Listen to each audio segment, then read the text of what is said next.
दोस्तों, पति और पत्नी का जो रिश्ता होता है वह रिश्ता पूरी तरह से विश्वास के डोर पर टिका होता है।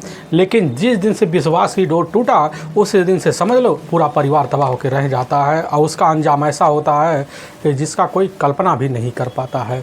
आज की घटना में सेम कुछ ऐसे ही होता है। एक महिला होती है, कुछ ऐसे परेशानियों से अब जूझती है, बस उसी से निजात पाने के लिए वह ऐसा फ़ैसला लेती है कि वही फ़ैसला उसके लिए भारी पड़ जाता है और एक दिन वह औरत जो होती है इस दुनिया को छोड़कर बड़े बेरहम तरीके से चली जाती है। लेकिन जब लोगों के सामने सच्चाई निकल के आता है, इससे सुनकर अब पूरा जो मोहल्ला होता, जो इलाका होता है हैरान और परेशान भी हो जाता है। आखिर क्या था इस घटना में, इस घटना में क्या हुआ, इस घटना की आप पूरी तह तक सच्चाई जानने के लिए इस क्राइम स्टोरी को आप लास्ट तक ज़रूर देखिएगा। नमस्कार दोस्तों, मैं प्रदीप कुमार आपको इस टेढ़ी बात चल पे मैं स्वागत करता हूं। दोस्तों आज की यह जो सच्ची घटना है, यह घटना सुनाने से पहले मैं आपसे एक छोटा सा रिक्वेस्ट करना चाहता हूं, क्योंकि आप अगर इस चैनल पर नए हो और पहली बार आए हुए हो तो एक बार जाकर अपने इन्हीं प्यारे हाथों से आप इस चैनल को लाइक और सब्सक्राइब और शेयर ज़रूर कर दें, ताकि आपकी वजह से इम्पोर्टेंट होने के नाते यह जो क्राइम स्टोरी आज काफ़ी लोगों तक पहुँचाया जा सके, और इसके लिए हम आपके तहे दिल से शुक्रगुजार रहेंगे। दोस्तों आज की यह जो सच्ची घटना है, यह घटना ठीक उत्तर प्रदेश में जाना माना जिला पड़ता है गोरखपुर। उसी में एक जाना माना कैंट और थाना पड़ता है, और उसी का सबसे व्यस्त एक जाना माना चौराहा अग्रसेन चौराहा पड़ता है, क्योंकि वहाँ बहुत ही बड़ा व्यवसायों का चौराहा है और वहाँ फर्नीचर व्यवसायियों का इलाका है और भीड़ काफ़ी ज़्यादा भी होता है। और वहीं एक जाना माना फर्नीचर भी है जिसका नाम गीता फर्नीचर है। जाना माने व्यवसाय होते हैं, उस व्यवसाय के मालिक अभिषेक रंजन अग्रवाल होते हैं। उनकी अपनी पत्नी भी होती है अब गीता अग्रवाल। उनका जो मकान होता है उस दुकान के ठीक पीछे ही होता है। मैं बात कर रहा हूँ ठीक 18 जून साल 2013 को ही। अब रात का जब टाइम होता है तो उसी वक्त अभिषेक रंजन अग्रवाल जो होता है अपने दुकान का इधर शटर अब बंद करने लग जाते हैं। तभी उन्हीं के सामने जो होता है इधर उन्हीं के ही पड़ोसी एक व्यापारी होते हैं अब सजीव प्रजापति और रंजन साहनी आकर खड़े हो जाते हैं और उन्हीं से कुछ बात जो होता है अभिषेक रंजन अग्रवाल करना शुरू कर देते। तभी उन्हीं के सामने अब दो युवक आते हैं जो बाइक पर सवार होते हैं। अचानक उठते हैं तो अभिषेक रंजन के सामने खड़े होते हैं और खड़े होते ही अभिषेक की नज़र जब उन पे पड़ता है तो बाइक सवार जो होते अपने ही जेब से अब एक रिवॉल्वर निकालते उसी वक्त पलट कर एक के बाद एक गोलियां दागना जो होता अभिषेक रंजन के ऊपर शुरू कर देते हैं, जिसकी वजह से वहीं कटे हुए ब्रिज की तरह गिर पड़ते हैं। लेकिन बगल में खड़े जो लोग होते हैं उनकी हिम्मत जवाब दे जाती है, क्योंकि जो युवक होते हैं उसी समय लहराते हुए यही शब्द बोलते जो करीब आए उसका भी यही हाल होगा, जिसकी वजह से वह जो माहौल होता है, जो भीड़ होता है, मौके पर शांत हो जाता है। लेकिन जैसे ही बाइक पे बैठे युवक उसी समय फरार होते तो अचानक सब लोग इकट्ठा हो जाते हैं। उसी वक्त इसकी जो खबर होता है अभिषेक रंजन के परिवार, उसकी पत्नी गीता और बच्चों और साथ में भाइयों और साथ में पिता अर्जुन अग्रवाल को लग जाता है। और जैसे खबर पाते उसी वक्त पहुँचने के बाद नज़ारा देखते हैं तो वह भी वहीं सहाड़े मार कर चीख चिल्लाना शुरू कर देते हैं। और उसी वक्त वहाँ के जो लोग होते हैं अपने साथ इधर नज़दीकी विद्वासिनी नगर जाना माना स्टार नर्सिंग होम है वहीं लेकर पहुंच जाते हैं। उसी में जब डॉक्टर अब देखते हैं अभिषेक रंजन को, उस देख कर तुरंत ही मृत घोषित कर देते हैं। इसकी जो खबर होता वहां के द्वारा अपने नज़दीकी पुलिस थाने कैंट में जाता, वहां के डीपी श्रीवास्तव सिपाही होते हैं इंस्पेक्टर साहब, उसी वक्त एक टीम लेते हैं। सबसे पहले घटना पर पहुँचते तब तक निरीक्षण भी करते हैं तो वहाँ 2 खाकी कारतूस भी बरामद होते हैं। पुलिस की टीम तब तक निरीक्षण करने के बाद एक टीम लेती है, अस्पताल पहुँचती है। अस्पताल में अभिषेक रंजन के बॉडी को उसी वक्त सुपुर्द करती है, तब तरीके से निरीक्षण भी करती है तो पता चलता है कि उम्र लगभग 29 साल के आसपास ही होता है और शरीर पर लगभग 2 से 3 जगह गहरे गोलियां धागे के गहरे घाव बने हुए हैं। वहाँ पर डॉक्टर के द्वारा यही पता चलता है गोलियां लगने की वजह से अभिषेक रंजन की मौत घटना स्थल पर ही हो चुकी होती है। अब इस तरह की जानकारी पूरे माहौल को झकझोर कर रख देती है, पूरे इलाके को झकझोर कर रख देती है। वहाँ पर खड़े अर्जुन अभिषेक के अपने जो पिता होते हैं अर्जुन अग्रवाल पुलिस के सामने यही कहने लग जाते हैं कि साहब इन सब का गुनहगार कोई और नहीं है बल्कि अभिषेक सिंह का रंजन का ही अपना ही सारा सगा भनोई विवेक और विनय और उसी का अपना छोटा भाई है। पुलिस की जो टीम होती है बात सुनती है, तो तरीके से कारण भी जानती है और शंका नहीं यकीन करते हुए अब जो होता है तीनों के ऊपर मुकदमा दर्ज कर लेती है और तुरंत इस केस की जांच पड़ताल करते हुए पुलिस की टीम बॉडी का वहीं पंचनामा भरती है और उठाकर अपने ही नज़दीकी जो सरकारी अस्पताल है उसी मोर्चरी में रखवा देती है। इधर तीनों अपराध को कारियों को अपने कब्जे में लेने के लिए पुलिस की टीम लग पड़ जाती है। और वहाँ के मौके पर डीपी श्रीवास्तव सिपाही को साथ लेते हैं अपने लिस्ट लेकर, और विवेक अब इन्हें के पास पहुंचते हैं और एक टीम लेती है लेकर सीधा का सीधा अब थाने पहुंच जाते, पूछताछ करती है विवेक से। और जब विवेक से पूछताछ किया जाता है तो विवेक कोई सादिर ऐसा मुजरिम थाने पुलिस के सामने अब ठीक बात जिसकी वजह से टूट जाता है और गुनाह कबूल कर लेता है। लेकिन जो सच्चाई, जो कहानी कबूल करते हैं, जो वाक़या सबके सामने से सुनकर हर किसी का कारणवश हिल पी जाता है। असल में उत्तर प्रदेश का जाना माना जो गोरखपुर ज़िला पड़ता है उसी के अंतर्गत जाना माना कैंट थाना भी पड़ता है, वहीं के रहने वाले इलाका पड़ता है इधर अग्रसेन चौराहा। वहीं अर्जुन कुमार अग्रवाल भी रहते हैं। उनके परिवार में उनकी अपनी पत्नी जिनकी उम्र लगभग 72 साल के आसपास होता है। मौके पर दून मुदुन दास जो बाल मुकुंद इंटर कॉलेज होता है उसी के एक अध्यापक भी होते हैं। लेकिन उनकी मौके पर सेवानिवृत्त जो होता है 30 जून साल 2003 को हो जाता है। अब अपने ही इकलौते बेटे अभिषेक रंजन के साथ जो होता है अब वह भी व्यवसाय में लग पड़ जाते हैं। अभिषेक रंजन पढ़ा लिखा भी होता है, BSc करने के बाद जो होता है तो तरीके से अब व्यापार में रंग थम जाता है, वही मार्केट में जाता है और अपने ही मकान में फर्नीचर की बहुत बड़ी दुकान खोल लेता है, जिसमें काफ़ी सारे इधर कर्मचारियों को लगा देता है, जिसकी वजह से उसकी आमदनी बढ़ती, ठीक ठाक पैसे आ जाते हैं। अभिषेक रंजन के परिवार में टोटल उसके 3 और बहनें भी होती हैं, जिसमें बड़ी बेटी इधर रश्मि होती है अर्जुन की, और बड़ी बहन यानी कि इधर अभिषेक की रश्मि होती है। घर में परिवार बहुत बड़ा होता है। लेकिन जैसे ही अब रश्मि शादी की दहलीज पर पहुंचती है तो उसी वक्त अर्जुन अग्रवाल जो होते हैं मौके पर अब काफ़ी सारे पेपरों पर बेटी के लिए रिश्ते की तलाशी भी करते हैं। तभी उन्हें एक विज्ञापन दिख जाता है। अब वह विज्ञापन जो होता है ठीक लड़के का नाम, अता पता सहित पे लिखा होता है, तो तरीके से लिखा होता है, जिसकी वजह से अब उसी वक्त अर्जुन उस रिश्ते को स्वीकार करने के लिए कॉल करते हैं। पता चलता है कॉल रिसीव करने वाले राम स्वरूप जाट होते हैं। अब उन्हीं के परिवार में टोटल अब 3 बेटे होते हैं, जिसमें 2 बेटियां भी होती हैं। सबसे बड़ा बेटा इधर कमलेश होता है जो मौके पर पास हार्डवेयर कंपनी खोलकर अपनी पत्नी अपने बच्चों के साथ रहा करता है। दूसरे नंबर का बेटा जो होता है मौके पर इधर विजय होता है जो पास ही अपने माता पिता के साथ सेवानिवृत्त होता है। और तीसरे नंबर का सबसे छोटा बेटा विवेक होता है, और विवेक जो होता है अपने पिता के साथ जो होता है तो तरीके से वहाँ रहकर एक फ़ोटो स्टूडियो में मौके पर जाकर अपनी ड्यूटी निभाया करता था। लेकिन जैसी खबर अर्जुन को लगता है विवेक के बारे में, उसी वक्त अपनी बेटी अब सधरा की जो शादी होता है,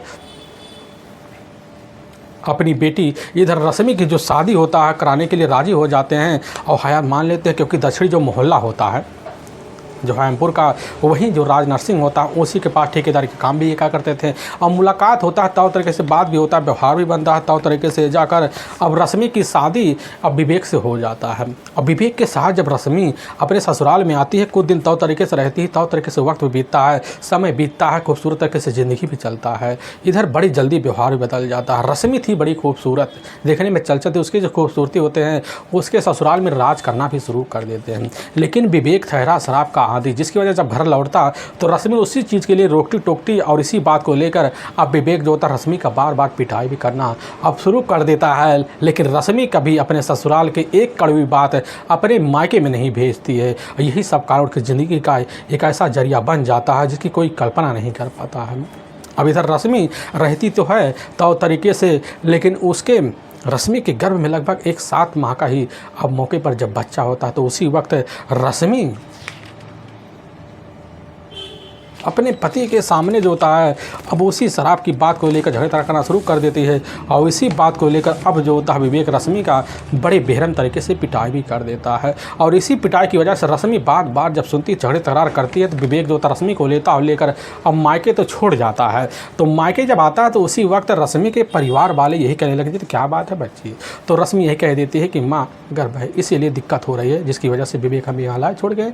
लेकिन रश्मि कभी खुलासा नहीं करती है और रश्मि रह जाती है। और विवेक दूसरे दिन फ़ोन करता है और फिर जो होता माफ़ी मांगता है और घड़ियाली आंसू इधर बारे में सुनकर और देखकर जो होता रश्मि का दिल पसीज जाता है। और अपने पिता अपने परिवार की सहमति से दोबारा ससुराल जब आती तो कुछ दिन तो मामला शांत रहता है, दोबारा फिर झगड़े तकरार होना शुरू हो जाते हैं, बार बार झगड़े तकरार होना शुरू हो जाते हैं, बार बार पिटाई का माहौल बन जाता है। रश्मि एक जुबान भी अपने मायके में अपने ससुराल के बारे में नहीं खोलती है, लेकिन यही दिन जो होता है उसके लिए भारी पड़ जाता है। लेकिन इसी बीच रश्मि के परिवार में अपनी ज़िंदगी जीते जीते वक्त निकलता है। इसी बीच रश्मि अब एक बच्ची को जन्म देती है। और जन्म देती है, जिसका नाम अध्या होता है। जन्म देने के बाद वह बच्ची के साथ अपनी ज़िंदगी गुजारती है, लेकिन फिर समय ख़राब हो जाता है। विवेक घर में आता, फिर सेवन करता, फिर उसी बात को लेकर पिटाई भी करता, बात बात झगड़े तकरार करता। और रश्मि अपने परिवार में जिद बचाने के लिए चुपचाप अपने परिवार की जिल्लतों को सहा करती थी। बार बार मोलो पेर ताने सुना कर अब जो होता है विवेक अपने कब्जे में रखने की भरपूर कोशिश भी करता था, क्योंकि विवेक का जो होता है बाहर कई औरतों के साथ प्रेमी रिश्ता था। इसकी जानकारी जो होता है जब रश्मि को लगता है, इसी बात को लेकर घर में माहौल बिगड़ता है और विवेक कतई नहीं चाहता था। इसी बात को लेकर अब जो होता है मौका पाते ही विवेक बार बार रश्मि का पिटाई भी कर दिया करता था। यहाँ तक कि रश्मि को जब कभी लेकर अपने बहन और अपने ही रिश्तेदारों में जाता तो वहाँ जो होता है रश्मि का बेइज्जती करने में कोई कसर भी नहीं छोड़ता। और रश्मि इसी बात को लेकर घर में झगड़े तकरार करती। और रश्मि करे तो करे क्या। और रश्मि का माहौल तब बिगड़ जाता है जब एक दिन अपने बहन के यहाँ लेकर रश्मि को जाता है, वहाँ बेइज्जती करवाकर फिर वापस ले आता। फिर उसी वक्त अपने घर में जो होता है कमरे में लेकर रश्मि का बड़े बेरहम तरीके से पिटाई कर देता है। साल 2008 का वही शुरुआती जब महीना होता है तो उसी महीने में जो होता है रश्मि इधर कैसे ना तैसे कर कर अपनी ज़िंदगी बिताती है। और लेकिन 5 साल के वक्त के बाद जो होता है रश्मि के अचानक झगड़ा होता है और रश्मि को लेकर इधर जो होता है छोड़ देता है उसके ही मायके। अब रश्मि इसकी जानकारी अपने माता पिता को नहीं देती है, लेकिन रश्मि अपनी माँ को दे देती है। जब खबर तो रश्मि की माँ भड़क जाती है। इसकी खबर अभिषेक को लगता है। अभिषेक खबर पाता अपनी बहन के बारे में एक बात की जानकारी लेता है। उसी समय वो उसके पैरों नीचे ज़मीन खिसक जाता। वह कभी कल्पना नहीं कर सकता कि हमारी बहन के ऊपर ऐसे सब बीत रहे होंगे, ऐसे सब रातें कट रहे होंगे। और इसी बात को जानकारी पाने को उसी वक्त भड़क जाता है, तुरंत थाने पहुंचता है और अपनी बहनों के विरुद्ध मुकदमा दर्ज करवा देता है। और यही मुकदमा जो होता है खबर जब लाकर विवेक को लगता, विवेक भड़क जाता है और बार बार पैरवी लगाता है मुकदमे को वापस लेने को, जिसकी वजह से अभिषेक मना कर जाता है। इसी बात के लेकर घर में खुन्नस तो हो जाता है, लेकिन विवेक समझ जाता है हमारे लिए मुसीबत बन सकता है। और विवेक रश्मि से माफ़ी मांगता है और रश्मि अपने परिवार की इज्जत के लिए बात मान लेती है। फिर दोबारा अपने ससुराल पहुँचती है, लेकिन मामला तो शांत रहता है, वक्त बीतता है। लेकिन दोबारा विवेक जो होता है परिवार की बदनामी की वजह से मौका पाते ही रश्मि का पिटाई करने में कोई कसर नहीं छोड़ता है। ऐसे बीते बीते ज़िंदगी का लगभग 10 साल का वक्त बीत जाता है, लेकिन रश्मि अब दोबारा अपनी जुबान अपने मायके में कभी नहीं खोलती है। लेकिन जब समझ जाती है कि पारिवारिक जो हदें होती है पार हो रही हैं, तो उसी वक्त रश्मि एक दिन अपने फ़ोन पर दी होता है अपनी माँ को सारी जानकारी दी। इसकी खबर अभिषेक पाता भगना सा जाता है और अपने बहनों के खिलाफ़ हो जाता है। इतना खिलाफ़ हो जाता है कि फ़ोन पर कई बार धमकाना उमकाना अब शुरू भी कर देता है। लेकिन जैसे ही 5 मई साल 2013 का वक्त होता है तो उसी दिन जो होता है इधर विवेक और रश्मि के बीच इतने झगड़े तकरार होते हैं कि इसी झगड़े तकरार की वजह से जो होता है अब रश्मि बार बार यही बात कहती है कि अब यहाँ नहीं रहेंगे, जिसकी वजह से विवेक भड़क जाता है। इसी बात को लेकर मार पिटाई भी करता है। और इसकी जानकारी अभिषेक को लगता, अभिषेक पहुँचने के बाद समझाता बुझाता, घर में लफड़े होते हैं जिसकी वजह से और विवेक रश्मि को अब बार बार पिटाई करने में कोई कसर भी नहीं छोड़ता है। और तभी जैसे ही इधर वही 5 मई का वक्त होता है साल 2013 का, उसी वक्त इधर रात को लगभग 10 बजे के आसपास खुद जो होता है रश्मि फ़ोन कर देती है कि आखिर हमें और हमारी बेटी को जो होता है जहर देकर विवेक ने निपटाने करने का प्लान बना लिया। इसकी खबर अभिषेक पाता है, तुरंत बाइक उठाता अपने ही परिवार सहित पहुंचने के बाद अपनी बहन को अपने ही कमरे के बेड में अपनी भांजी को पाता है तो उसी वक्त सन्नाटा आ जाता है और दोनों को लेकर जब अस्पताल पहुंचता है, पहुंचने के बाद इलाज तो होता है, लेकिन इलाज होते वक्त जो होता रश्मि बार बार कहती है कि हमारे पूरे ससुराल वालों में मिलकर यह निवाला दिया है। यह बात वहाँ पर खड़े अधिकारी भी सुनते हैं, तरीके से सुना जाता है। लेकिन 2 दिन बाद जो होता है रश्मि इस दुनिया को छोड़ के जब चली जाती है तो उसी अभिषेक भी भड़क जाता है और थाने पहुँचता, तुरंत अपने पूरे इधर बहनोई के परिवार वालों पर मुकदमा दर्ज करवा देता है। पूरा मामला बिगड़ जाता है, लोग हंसते हैं। लेकिन इधर जो होती है राध्या जो होती है जिसकी उम्र लगभग 10 साल के आसपास होता है, वह भी मौके पर कई बीमारियों से जूझ रही होती है। इलाज तो चल रहा होता है लेकिन डॉक्टर बड़ी कोशिश करते हैं, काफ़ी घंटे बीत जाते हैं। लेकिन मुकदमा जो होता है उसी समय जब विवेक के कानों में खबर पहुंचते हुए लगता है तो विवेक सनस रह जाता है। विवेक बार बार अभिषेक से पैरवी भी कराता है, लेकिन अभिषेक जो होता है अब पूरी परिवार को सज़ा देने के लिए तैयार खड़ा हो जाता है। लेकिन विवेक यह कतई नहीं चाहता था कि हमारी गलती और हमारा पूरा परिवार भुगते हैं। जिसके बाद विवेक अपने ही कुछ यार दोस्तों के साथ मिलता, फिर उनके साथ जाता, प्लान बनाता अभिषेक को हमेशा के लिए सबक सिखाने का। अब कुछ शूटरों का व्यवस्था करता है। शूटर तैयार हो जाते हैं और जैसे ही ठीक इधर 18 जून साल 2013 का वही रात का 8 बजे का टाइम होता है, 2 शूटर बाइक से पहुंचते हैं और अफसर के ऊपर वार कर देते हैं, फिर वहां से फरार हो जाते हैं। लेकिन वाकई में दोस्तों, जब यह थाने में सच्चाई खुद जाकर विवेक रक्ता पोस्ट की जो टीम होती है विवेक को ले जाती है, दोनों शूटरों सहित वहाँ कोर्ट पेश कर देती है और कोर्ट में शूटर सहित ले जाकर हमेशा हमेशा की लंबी सज़ा के तौर पर जेल में डाल दिया जाता है। दोस्तों, हमें इस घटना का सुनाने का जो उद्देश्य है, किसी के दिल को ठेस पहुंचाना नहीं है, बल्कि आपसे यह बताना है कि आप जहां भी रहें आप सावधान और सतर्क जरूर रहें, दूसरों को भी सतर्क करें। इसके लिए हम आपके तहे दिल से शुक्रगुजार रहेंगे। फिर मिलेंगे एक नए कहानी के साथ, नए अध्याय के साथ। तब तक के लिए जय हिंद और जय भारत।